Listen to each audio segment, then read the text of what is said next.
everybody, it's Jeff from New York, and I'm here in fabulous Las Vegas, right in front of the MGM Grand. Leo's right behind me. He's getting a polishing. Seemed like he got a polish about a year or two ago, so apparently this is something they do quite often. Kind of smells like an auto body place outside here with all that polish, but he's looking really good.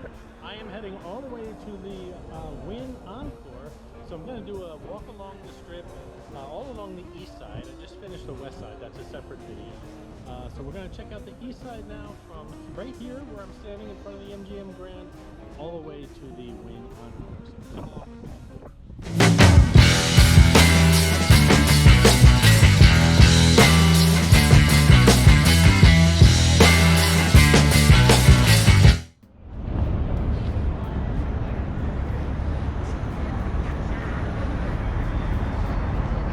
Looking good there, Leo.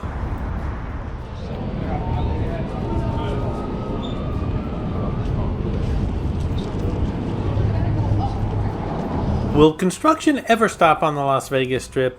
Quite frankly, I don't think so. I just think it's going to be an ongoing, perpetual thing for the rest of eternity. And it's not just the sidewalks, folks. Labor Day is behind us, and, well, F1 is right around the corner.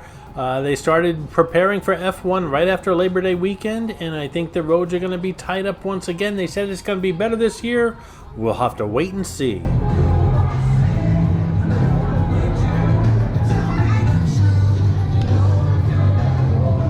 Speaking of the F1 race, which by the way I believe is Sunday, November 24th this year, ticket sales are way down compared to last year. Not only are the tickets not flying out the door, but they're a lot cheaper as well. Does Las Vegas really need this? Not to be outdone as far as F1 is concerned, downtown Las Vegas is planning a huge A-list music festival during the F1 race. So if you're not into the cars, well then check out the music downtown and good luck getting back and forth.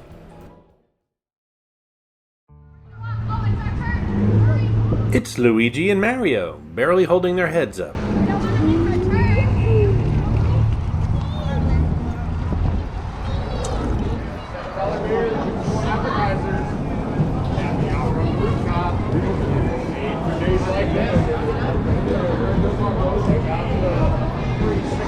Here we have the relatively new Brewdog rooftop bar / sports bar restaurant, serving up their own IPA beers, including names like Punk IPA, Post Punk, Elvis Juice, Wingman, Hazy Jane. Lots of different beers to choose from, lots of different IPAs, and of course the name brands as well. All overlooking the Las Vegas Strip, right on top of the Olive Garden. Interesting fact, the largest Olive Garden in the world. Maybe that's where Luigi and Mario were coming out of. Here we have Boulevard, otherwise known as BLVD. Construction started in 2023 and should be completed by the beginning of next year. It's going to be a huge shopping, entertainment, and restaurant venue, and it's taken the place of the Hawaiian Marketplace that used to be here. One of the sketchier places on the Las Vegas Strip, but now it's gone and this is going up.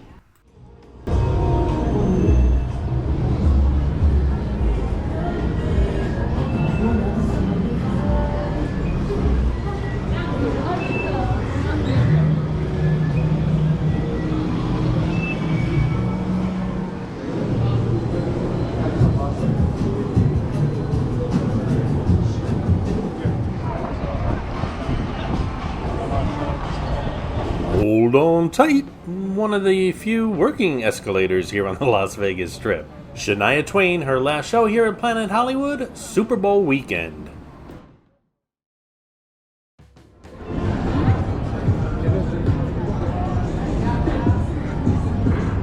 I like Chick-fil-A and I stop in all the time, however I've never visited this one, but right next door, Pin-Up Pizza, I have eaten there and they have a great pie. I think it's on a video somewhere on my channel here.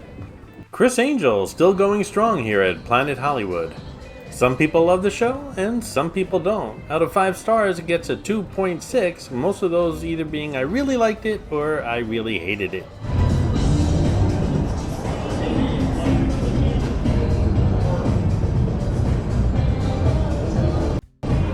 Here we have Miracle Mile Shops at Planet Hollywood, just undergone a major facelift inside as well as outside, mostly outside however. Hey, there goes my buddy Scooter Elvis. Planet Hollywood, Miracle Mile shops, most of this side of the strip, the east side, is owned and operated by Caesars. I say most, not all. And just the opposite on the west side of the strip, most, not all, of the properties are MGM properties. Of course, the exception on the west side being the flagship Caesars Palace. Speaking of MGM properties, they've recently added a new fee on top of all the other fees flying around here in Las Vegas. If you don't book your room online and you speak to an actual person or an operator at MGM, your room rate's going to increase $15 a day. So if you booked a room for a week and you actually spoke to a person instead of booking online, well, you're going to find a $105 fee added to your bill at the end of the week just for speaking to someone at MGM. Crazy, huh?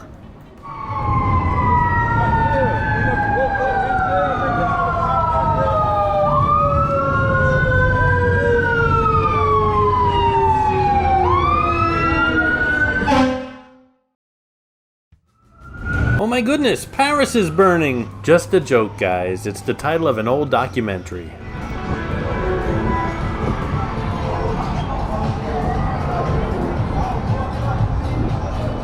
There are two restaurants here in front of Paris Hotel and Casino, Alexa's and Mon Ami Gabi. I've eaten at both of them. I think they're both in one of my videos or a couple of my videos here on the New York channel. The food I find underwhelming and overpriced. However, the view and the location of these two restaurants is top notch. Great for people watching if you're sitting outside.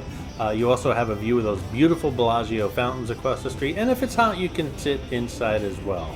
After 5,000 tons of welded steel and 300,000 rivets came together at 541 feet, the Eiffel Tower Las Vegas was born.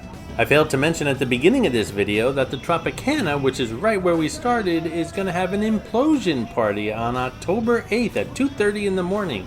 That's right, 2:30 in the morning, those towers will come down with a lot of hoopla and fireworks and stuff. A lot of people ask why 2:30 in the morning, and most of these implosions are done here in Las Vegas early in the morning for traffic reasons, and the implosions obviously kick up a lot of dust. And Tropicana is another exception in that it's at the end of a runway. It's very practically on top of the Harry Reid Airport. So they want as little air traffic as possible during the implosion. Some of the hotels on the southern end of the strip are going to have a great view, as well as the House of Blues Foundation room at the tippity top of Mandalay Bay. I'm sure they're going to have a party up there and a great view as well. We just passed Blake Shelton's Old Red, the honky-tonk here on the Las Vegas Strip. Brand new. It just opened up earlier this year. Last time I was here, there was a line out the door that was at least 2 hours long. The place was jam-packed, wildly popular right now. Walking past the Cromwell Hotel and Casino, I just did a review here last week on the New York channel. Check it out.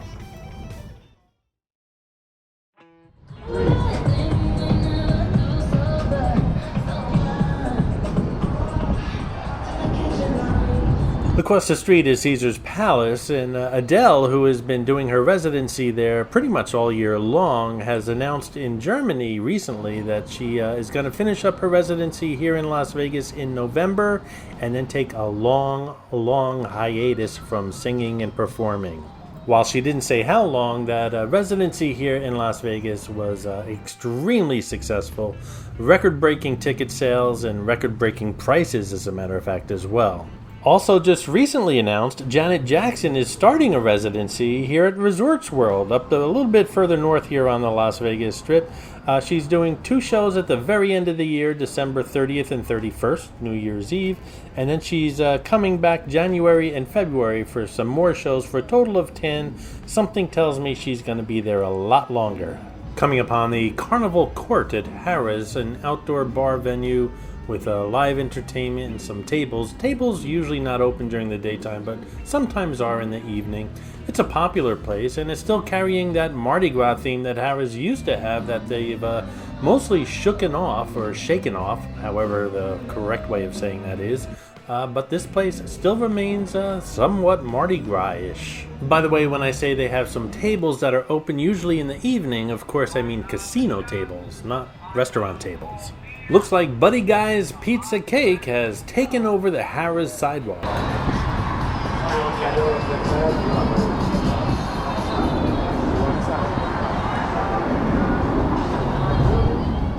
says there's no cheap places to eat in Las Vegas? A couple of months ago, there was a lot of buzz going around that Casino Royale would be knocked down and the tallest hotel and casino on the Las Vegas Strip would be put up here. Haven't heard much since. If I hear anything, I'll let you guys know. If you heard anything, leave a comment below.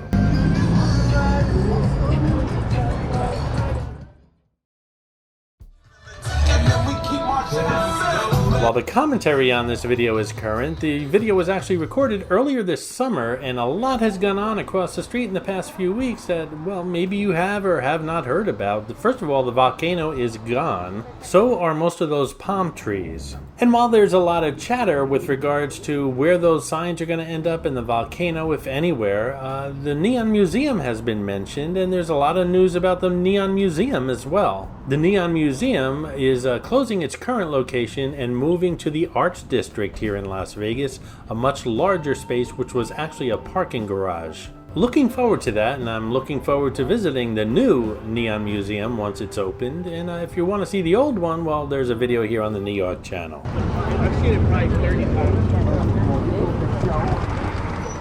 The Palazzo and Venetian, my favorite stay here when I'm in town in Las Vegas. I've stayed here, I believe, 3 times now, and enjoyed every stay. I love the rooms, I love the hotels and the casinos.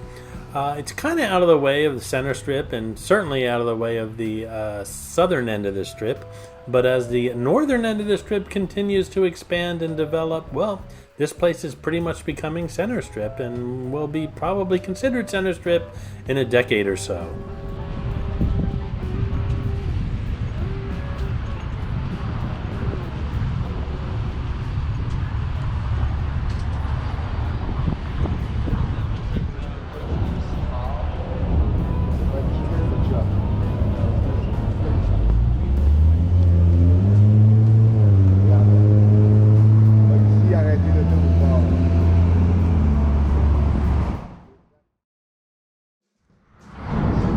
Well guys, I hope you enjoyed our little walk on the eastern side of the Las Vegas Strip. I always remember which side's east because this is the side that Ellis Island is on, and Ellis Island, the real Ellis Island, not the hotel and casino, is on the east coast. So that's how I remember the east side. I hope you enjoyed it. It was fun. Hopefully it was a little bit informative, and thanks for watching, and talk to you guys soon.